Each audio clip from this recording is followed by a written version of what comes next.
이 시간 우리 주님의 은총과 평화가 우리 모두와 함께하기를 바랍니다. 여러분 데이비드 오어 들어보셨나요?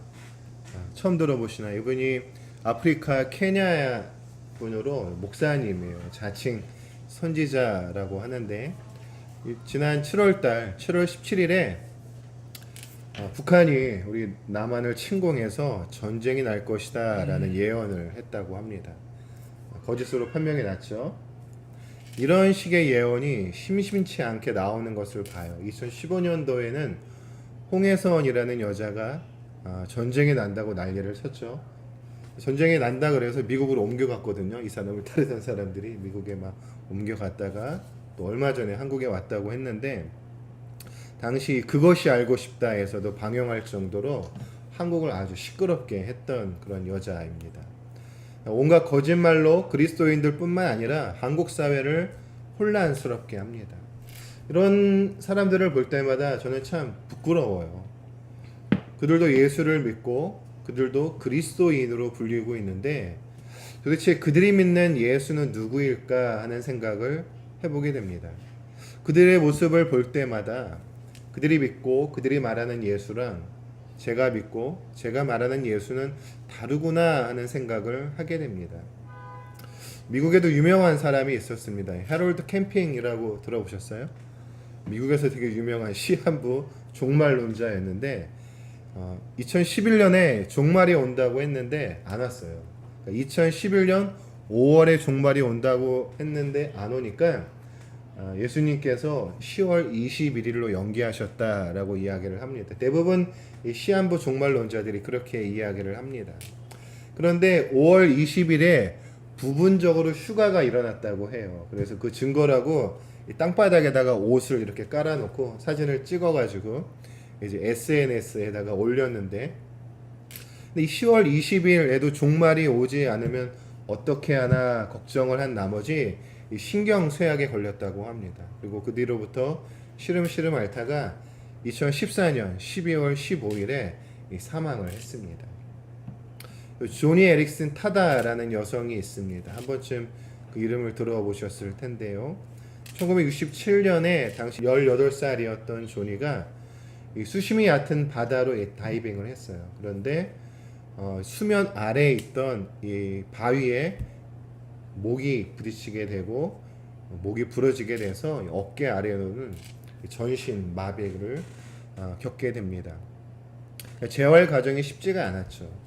왜 척추 2번이 손상이 돼서 이제 목 밑으로는 움직일 수가 없는 그런 마비를 겪게 되면서 왜 하나님이 나에게 이와 같은 사고를 허락하셨을까 질문을 하게 되는 거죠. 우울증에 시달리고 자살 충동에 시달리게 됩니다. 그러나 예수님을 인격적으로 만나고 변하게 되고 인생이 새로워진 게 된 거죠. 입으로 이제 붓을 들고 글을 쓰고 또 그림을 그리며 40권 이상의 책을 쓰고 또 강연을 하고 많은 장애를 가진 사람들에게 또 고난과 고통 가운데 좌절하는 이들에게 많은 도움을 주고 있습니다. 몇 년 전에 한 3년 전인가 새로운 책을 냈는데 그 책에 보니까 지금 이분이 거의 70 가까이 됐거든요.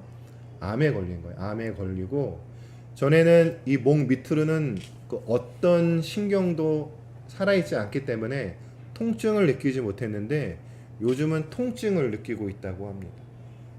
그러니까 삶이 또 새로워지는 거예요. 그 고통이 견딜 수 없으니까 오히려 이제는 제 생명을 거두어 달라고 하나님한테 기도하고 그냥 고통 속에 지내고 있다고 합니다. 이들의 삶 가운데 어떤 삶이 참된 그리스도인의 삶일까 하는 생각을 해보게 됩니다. 어떤 이들은 거짓말을 하죠. 거짓말을 해서 사람들을 혼란에 빠뜨립니다. 거기서 얻어지는 작고 큰 이익들이 있어요. 그 이익들에 만족해하는 거죠. 그리고 그 이익을 잃을까봐 더 큰 거짓말을 하고 사람들을 현혹합니다. 어떤 사람은 죽지 못해 살아가고 있어요. 그래도 살아야 되니까 삶에 애착을 갖기 위해서 애를 씁니다. 그 고통스러운 삶의 모습이 보는 이로 하여금 감동을 받게 하는 거죠. 도전을 받게 하는 겁니다. 때로는 그를 통해서 예수님을 만나게 됩니다. 이런 그리스도인으로 살아감과 관련해서 떠오르는 인물이 바로 나사로예요. 나사로. 거지 나사로 말고 예수님께서 다시 살리신 나사로입니다. 오늘 말씀의 제목이 나사로와 같은 삶이에요. 나사로의 삶을 과연 어떤 삶이었을까요? 나사로라는 이름의 뜻은 하나님의 도움이에요. 하나님의 도움.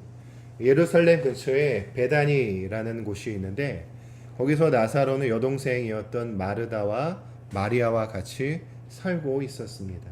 오늘 본문 10절 말씀을 볼까요? 본문 10절 같이 한번 읽어보겠습니다.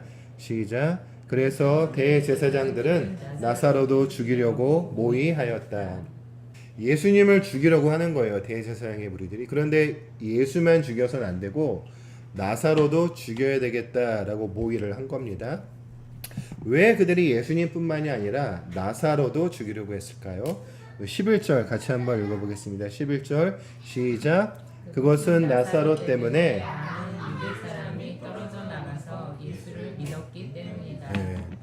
나사로 때문에 많은 사람들이 유대교로부터 떨어져 나와서 예수를 믿었다라는 겁니다. 왜 그러면 나사로 때문에 많은 사람들이 예수를 믿었을까요? 9절 말씀해 보니까 유대 사람들이 예수가 거기에 계시다는 것을 알고 크게 떼를 지어 몰려왔습니다.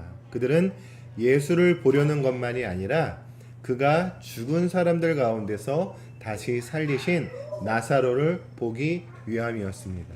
그러니까 요즘 우리 시대 언어로 표현하면은 간증 집회가 열린 거죠. 예수님이 나를 살리셨습니다.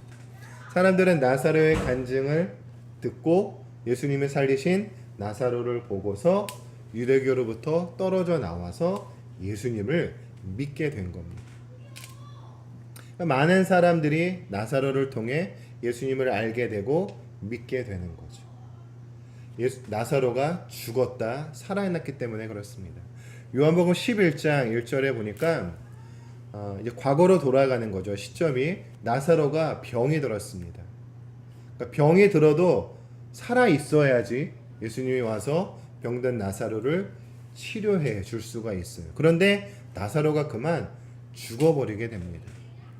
요한복음 11장은 나사로가 병들고 또 이를 고쳐달라고 예수님께 사람을 보내 요청하는 마리아와 마르다의 이야기, 그리고 너무 늦게 도착한 예수님, 그리고 나사로를 다시 살리시는 예수님에 관한 이야기가 요한복음 11장에 나오고 있습니다. 마리아와 마르다 자매는 나사로가 죽은 다음에 절망과 좌절에 빠집니다. 그런데 예수님께서 놀라운 능력으로 나사로를 다시 살리셨죠. 그러니까 죽음에서 살아난 나사로는 그 뒤로 예수님을 증거하는 삶을 살게 됩니다. 당연히 예수님을 죽이려는 대제사장의 무리들은 나사로까지 죽이려고 하게 됩니다. 사도행전 8장, 9장, 10장 계속되는 말씀을 보면은 사울이 예수를 추종하는 무리를 잡으려고 합니다. 그렇죠? 왜냐하면은 그들로 인하여서 유대교가 이제 혼란을 겪게 되기 때문에 그렇습니다. 그러니까 예수님이 죽어도 나사로가 살아 있다면 그 나사로로 인해서 여전히 예수를 믿고 따르는 무리들이 있을 것이에요. 그렇기 때문에 나사로도 죽이려고 했다는 겁니다.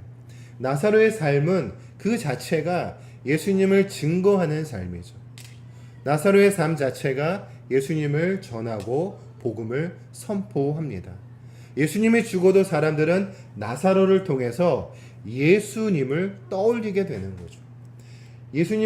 나사로를 살리신 예수님의 능력, 즉 표적을 되새기게 됩니다. 예수님을 메시아로 고백하게 되는 거죠. 당연히 대제사장의 무리들은 나사로를 죽여야만 했습니다. 저는 우리 그리스도인의 삶은 그 자체가 고백이 되어야 된다라고 생각을 합니다. 우리가 살아가는 것이, 우리의 일상이 예수 그리스도를 이 세상에 선포하는 것이 되어야 합니다. 때로는 우리가 겪는 고난이 그러한 삶을 가능하게 하는 거죠.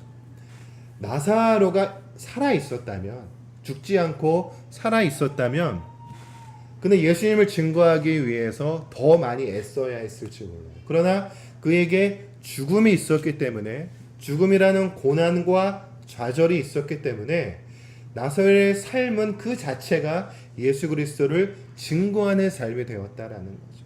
그러니까 그의 일상은, 그의 삶은, 그의 말하는, 그가 움직이는 그 모든 것은 예수를 증거하는 삶이 되었다는 거죠. 아시시의 성 프란체스코가 이렇게 이야기를 했습니다. 항상 복음을 전해라. 꼭 필요하면 말도 사용해라. 이게 무슨 의미입니까?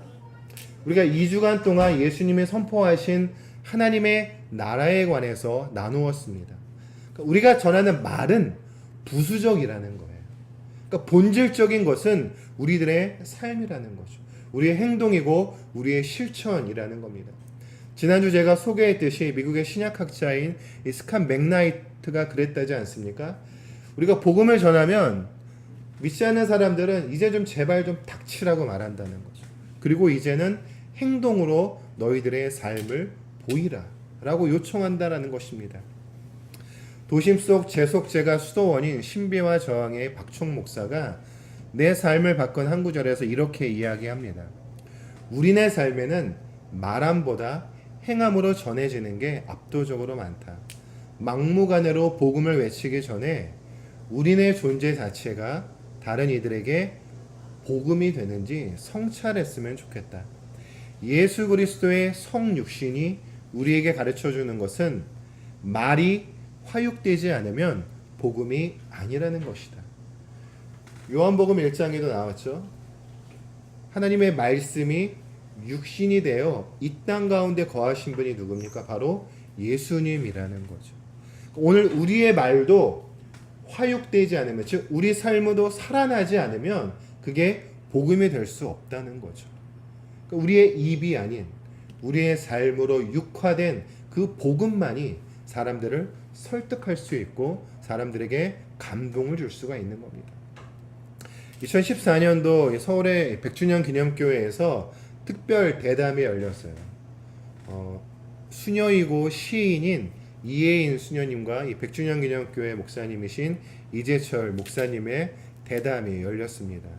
두 분에게는 공통점이 있어요. 첫 번째는 두 분 다 제가 좋아하는 분들이고, 두 번째는 두 분 다 말기 암에 걸렸어요. 당시 수술을 받고 치유 가운데 계셨습니다. 여전히 고통과 고난 가운데 계셨어요. 암을 완치 판정을 받은 게 아니라 여전히 몸속에 암세포가 있는 거죠. 근데 그 가운데 그분들이 예수 그리스도에 대한 그 사랑의 고백을 하는데 그게 너무 감동이 된 거죠. 그게 제게 너무 은혜가 되었어요. 그분이 그 대담을 통해서 하는 말이 향기가 돼서 저에게 다가왔다라는 거죠. 고린도후서 2장 14절에 보니까 사도 바울이 말하길 너희는 그리스도의 향기라라고 이야기를 합니다. 오늘 우리 가운데 우리 삶 속에서 그런 향이 나타나야 되는 거죠.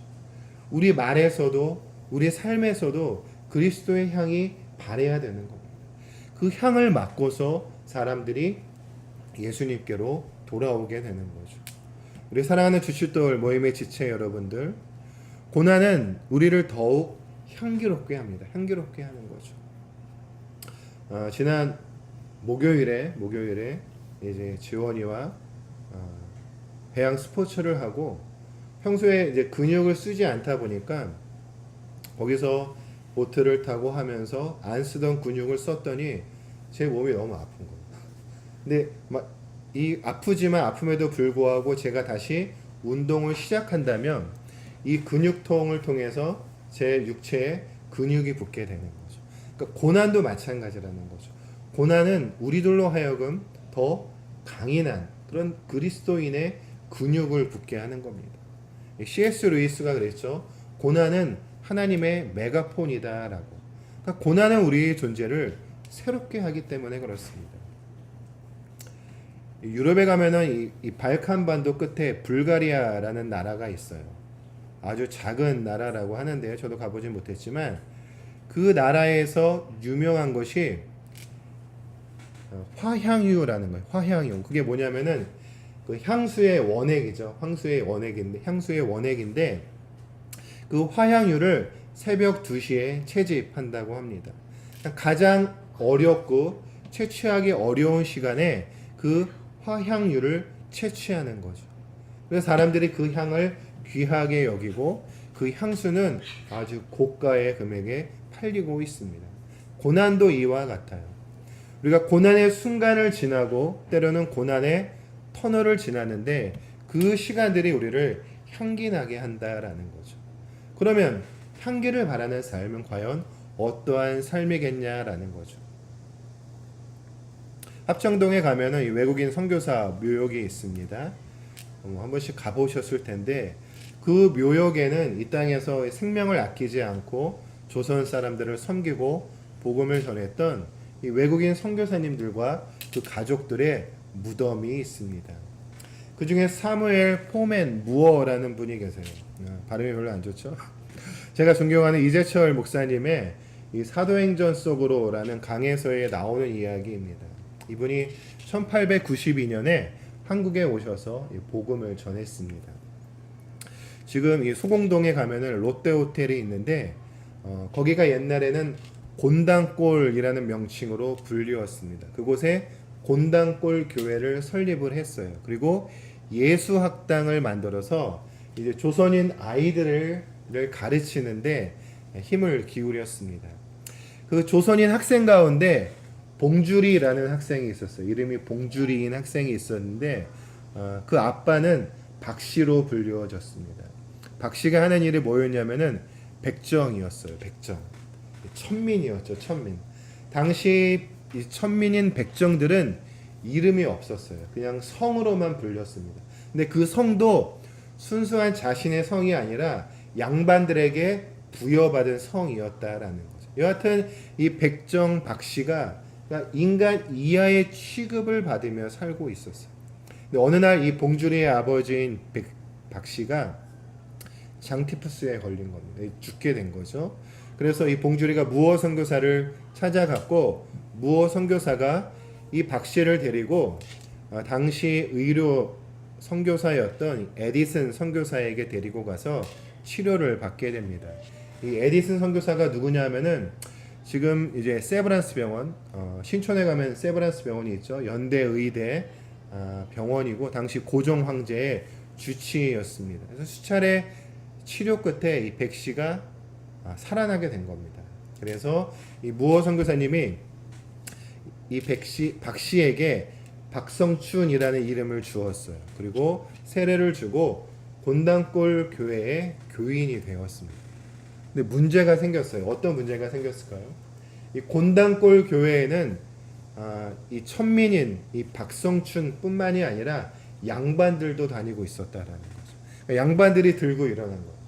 이 천하 백정하고 우리가 어떻게 예배를 드리냐라는 거죠.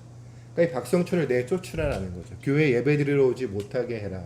그런데 무어 선교사님께서는 주님의 몸된 교회에서 우리가 이렇게 차별해서는 안 된다라고 하고 그 양반들의 의견을 묵살하게 됩니다. 한 달 후에 양반 교인 대표가 다시 무어 선교사님을 찾아왔어요. 그러면 자리를 나눠달라는 거예요. 양반들은 앞쪽에 앉고 이 뭐 백정이나 천민들은 이 뒤쪽에 앉게 해달라. 그랬더니 이번에도 무어 선교사님이 거절을 한 거죠. 주님의 몸된 교회에서 우리가 그런 차별을 해서는 안 된다라는 거죠.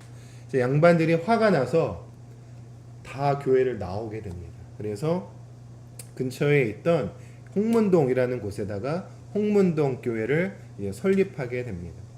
누가 가장 곤욕스러웠을까요? 박성춘이었죠. 많은 사람들이 교회를 떠나가게 되니까 너무 미안한 나머지 서울과 수원 일대를 돌아다니면서 백정들에게 이제 복음을 전했어요. 그래서 많은 백정들이 곤당골 교회로 오게 되었습니다. 근데 그 이후에 나간 양반들이 회개를 하고 다시 교회로 돌아오게 되는 거죠. 그래서 곤당골 교회와 홍문동 교회가 합쳐져서 중앙교회라는 이름으로 다시 새롭게 설립되게 됩니다. 지금 서울 인사동에 가면은 승동교회가 있는데 이 승동교회의 전신이 바로 중앙교회라는 거죠. 그러니까 승동교회는 뭐 100년이 훨씬 넘은 그런 유서 깊은 교회입니다. 이 말씀을 준비하면서 의문이 든 거죠.